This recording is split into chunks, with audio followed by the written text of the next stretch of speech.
அனைவருக்கும் வணக்கம். தொடர்ந்து நிறைய விஷயங்கள் நம்ம இந்த சேனல் மூலமாக பார்த்துட்ருக்கோம். நம்மளுடைய அருள்வாக்கம்மா என்று அழைக்கக்கூடிய காளி மாதாஜி அம்மா நமக்கு தொடர்ந்து நிறைய ஆன்மீக தகவல்கள் கொடுத்துட்ருக்காங்க இந்த சேனல் மூலமாக. அந்த வகையில் வரப்போகின்ற வரலட்சுமி விரதம் எப்படி கடைபிடிக்கணும், பெண்களுக்கு அனைத்து விதமான செல்வங்களும் சுபிட்சங்களும் கிடைப்பதற்காக இந்த வரலட்சுமி விரதத்தை நீங்கள் எப்படி முறைப்படி கடைபிடிக்கணும் அப்படின்ற தகவலை கொடுத்துருக்காங்க. அதுதான் இன்றைக்கி உங்கள் எல்லாருக்கும் அறிவிக்கிறதுக்காக நான் வந்திருக்கேன். பல ஆன்மீக தொண்டுகளையும் பல ஆன்மீக பூஜைகளையும் செய்து இருக்கக்கூடிய நம்முடைய காளி மாதாஜி அம்மா இன்றைய தினத்தில் நமக்கு இந்த அற்புதமான விஷயத்தை கொடுத்துருக்கிறது ஒரு பொக்கிஷம் அப்படின்னே சொல்லலாம். இப்போது வரலட்சுமி விரதம் வருகின்ற 16ஆம் தேதி ஆடி மாதம் வெள்ளிக்கிழமை தினத்தில் வருது இல்லையா? இந்த வரலட்சுமி விரதத்தை எல்லாரும் கடைபிடிக்கலாமா அப்படின்ற ஒரு சிறு சந்தேகம் உங்கள் எல்லாருக்குமே இருக்கும். பரம்பரையாக வரலட்சுமி விரதம் கடைபிடிக்கின்ற யாராக இருந்தாலும் தொடர்ச்சியாக நீங்கள் அதை கடைப்பிடிக்கலாம்.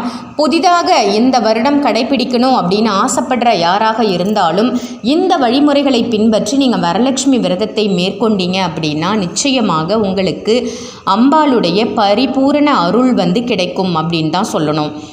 16 வகையான செல்வங்கள் அப்படின்னு சொல்லுவாங்க இல்லையா? மகாலட்சுமி தரக்கூடிய அந்த 16 வகையான செல்வங்களையும் இந்த ஒரு நோன்பின் மூலமாக நம்மால் பெற முடியும். வரலட்சுமி விரதம் இருக்கிறவங்க என்ன சாப்பிடலாம் அப்படின்னு முதல் சந்தேகம் இருக்கும். பால், பழம் இது போன்ற ஆகாரங்களை நீங்கள் காலை பொழுதில் எடுத்துக்கிட்டு இந்த வரலட்சுமி விரதம் இருந்து கடைபிடிச்சிங்க அப்படின்னா நிச்சயமாக நல்ல பலாபலன் கிடைக்கும். வெள்ளிக்கிழமை வரலட்சுமி நோன்பு அப்படிங்கிறதால கலசம் அமைக்கும் முறையெல்லாம் வெள்ளிக்கிழமை பண்ணணும்.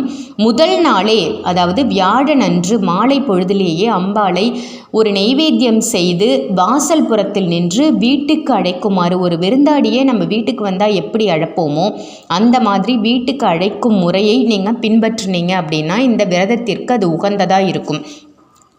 அதாவது கலசம் வைப்பதற்கு முன்பே அம்பிகையை வீட்டுக்கு அழைத்து பூஜை அறையில் ஆவாகனம் செய்ய வேண்டும். செஞ்சு மறுநாள் காலை வெள்ளிக்கிழமை அதிகாலை விக்னேஸ்வர பூஜை, அதாவது முழுமுதற் கடவுளான விநாயகருக்கு பூஜை செய்து அதன் பிறகு நீங்கள் மகாலட்சுமி தாயாருக்கு பூஜைகளை மேற்கொள்ள வேண்டும்.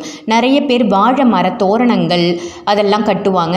உங்களுக்கு வசதிக்கு ஏற்றாற்போல் உங்களால் என்ன அலங்காரங்கள் செய்ய முடியுமோ, தாமரைப்பூ, மகிழம்பூ மிக முக்கியமான பூக்கள் அப்படின்னு சொல்லணும். அதே போன்று நெய்வேத்தியம் செய்வதற்கு கொழக்கட்டை, பாயசம், சர்க்கரை பொங்கல் இது போன்ற பொருட்களை சமைத்து மனமுவந்து அம்பிகைக்கு நீங்கள் நெய்வேத்தியம் செய்து வழிபடணும்.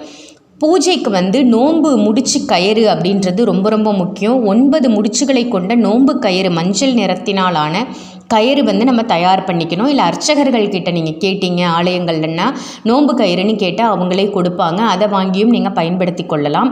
எல்லா பெண்களும் தங்களுடைய வலது கையில் இந்த கயிறை 9 முடிச்சுகள் கொண்ட கயிறை கட்டிக்கணும். இந்த நோன்பு பண்ணிவிட்டு நோன்பு முடிஞ்ச உடனே அந்த கயிறை நீங்கள் கட்டிக்கணும் அப்படின்னு நம்மளுடைய அருள்வாக்கம்மா சொல்லியிருக்காங்க. ஸோ அருள்வாக்கம்மா சொல்லக்கூடிய ஒவ்வொரு விஷயத்தையும் நம்ம தொடர்ந்து பின்பற்றிட்டு வந்தோம் அப்படின்னா நல்ல செல்வ செழிப்பான வாழ்க்கை, நல்ல ஒரு வளமான வாழ்க்கை நமக்கு அமையும்.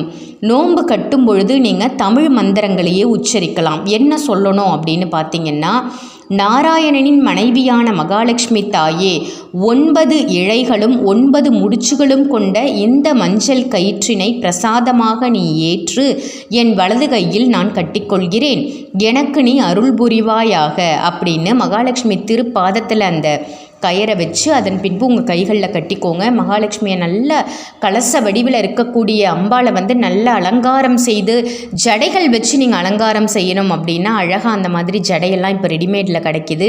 அது போன்ற ஜடைகள் வைத்து மகாலட்சுமி தாயாருக்குன்னே விரத முகங்கள் இருக்கு இல்லையா, அந்த திருவதனத்தை வைத்து அழகாக அலங்காரம் பண்ணி உங்களுக்கு தெரிஞ்ச தமிழ் போற்றிகளை சொல்லி, மகாலட்சுமி போற்றிகளை சொல்லி இந்த விரதத்தை நீங்கள் மேற்கொள்ளலாம். அனைவரும் செய்யக்கூடிய ஒரு அற்புதமான விரதம் தான் இந்த மகாலட்சுமி விரதம்.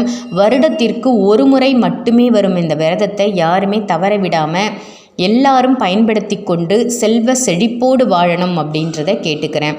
இதே போன்று அருள்வாக்கம்மா தரக்கூடிய வேறு ஒரு பதிவின் மூலமாக உங்கள் எல்லாரையும் சந்திக்கின்றேன். நன்றி, வணக்கம்.